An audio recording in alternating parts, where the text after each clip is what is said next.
Hi friends, welcome back to our channel. ఈ సమ్మర్కి మన ఇంట్లో ఆకు ఎలా పెట్టుకున్నామో చూసేద్దాం, వచ్చేయండి. ముందుగా మంచి కొత్త కొబ్బరి తీసుకుని వాటిని వాటర్లో వేసి బాగా కడుక్కొని ఒక క్లాత్తో క్లీన్ చేసుకోవాలి. క్లీన్ చేసుకున్న తర్వాత వాటిని మంచి మీడియం సైజ్ ముక్కల కింద కట్ చేసుకోవాలి.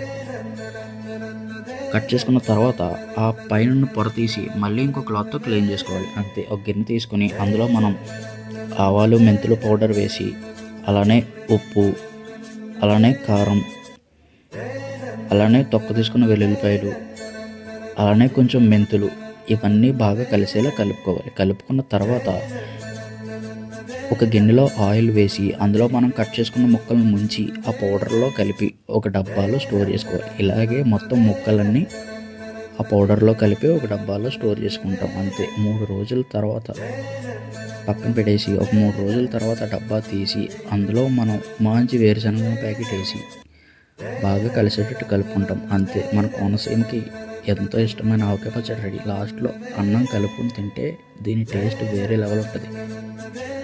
అంతే. ఇప్పటిదాకా వీడియో నచ్చితే లైక్ చేసి, షేర్ చేసి, సబ్స్క్రైబ్ చేసుకోండి. అంటిల్ దెన్ సైనింగ్ ఆఫ్ మీ రామచంద్రపురం కుర్రోడు. Thank you friends. Please follow for more videos.